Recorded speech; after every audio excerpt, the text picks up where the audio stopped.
Good morning, all participants. Thank you for all coming not such long distance, because we are all situated in Asia. Now I will read President Batulga's greetings in Mongolian. Монгол улсын ерөнхийлөгчийн илгээлт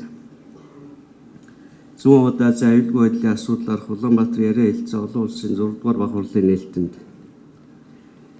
эрхэм үндэт зочид төлөөлөгчдөө хатагтай ноёдоо зүүн хойд Азийн Инх тайван аюулгүй байдалд хувь нэмэр оруулах нь Монгол улсын гадаад бодлогын тэргүүлэх зорилгын нэг байсаар ирсэн.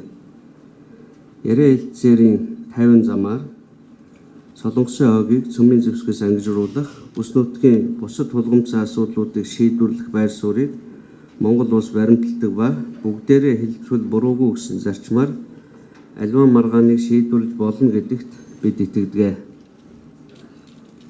Үүнээс улбалан Монгол улс Улаанбаатар яриа хэлцээг 6 жилийн өмнө санаачлан эхлүүлсэн. Идэвгүй уг санаачлах нь бүс нутгийн аюулгүй байдал төдийгүй эрчим хүчтэй дүүтэц хүрээлэн буй орчин хүнсний аюулгүй байдал зэрэг асуудлыг хилцдэг талбар болж өргөгдсөн байна. Энэ жил 6 дугаар хурлаар бүс нутгийн улс төр аюулгүй байдлын төлөв боломж сорилтуудыг хилцэхийн зэрэгцээ зүүн хойд Азийн эрчим хүчний хамтын ажиллагааг хөгжүүлэхэд түлхүү анхаарч байгааг тэмдэглэв.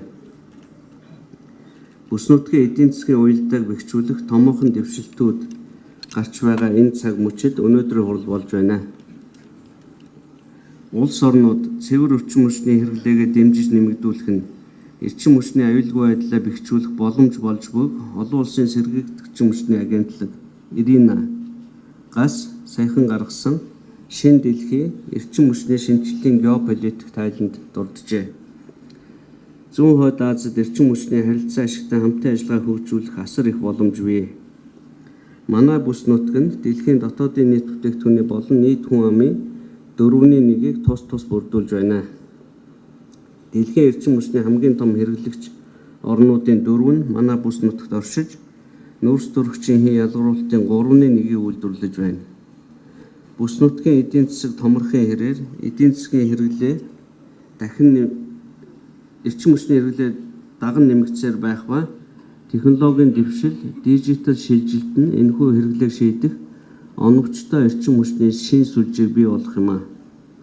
Монгол улс хөрш орнуудтайгаа захиргаа эрчим хүчний нэгдсэн сүлжээнд холбогдох, цэвэр эрчим хүчийг бүс нутгийн орнуудаа экспортлох боломжийг тогтоох судалгааг Монгол улсын засгийн газар Азийн хөгжлийн банктай хамтран хийж дуусгаад байна.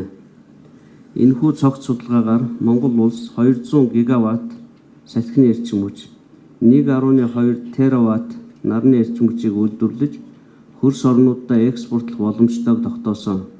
Үндэсний эрчим хүчний сүлжээг системтэйгээр өргөтгөж өндөр хүчлийн хил дамнсан холболтыг хөгжүүлэх замаар 2036 он гэхэд 100 гигаватт хүртэл хямд өртөгтэй цэвэр эрчим хүч экспортлох боломжтой гэж тооцоолсон байна.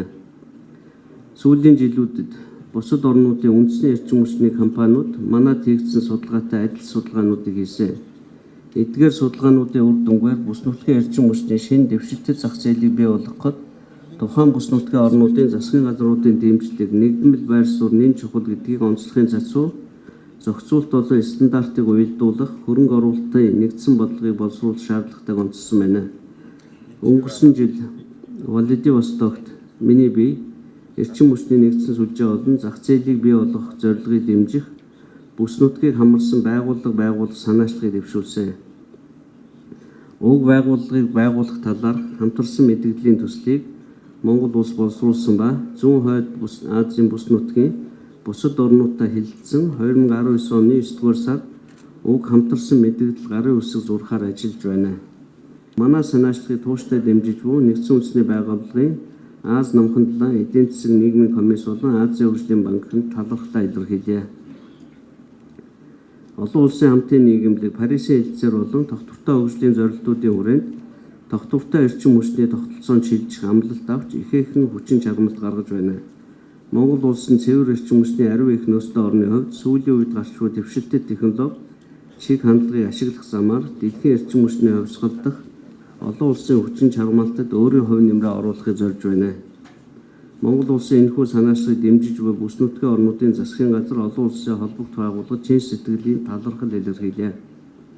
Зүүн хойд Азийн аюулгүй байдлын талаарх Улаанбаатарын яриа хэлцээний олон улсын 6 дугаар хурлын ажиллагаанд амжилт хүсье. Монгол улсын ерөнхий Алтмаагийн Бат болго.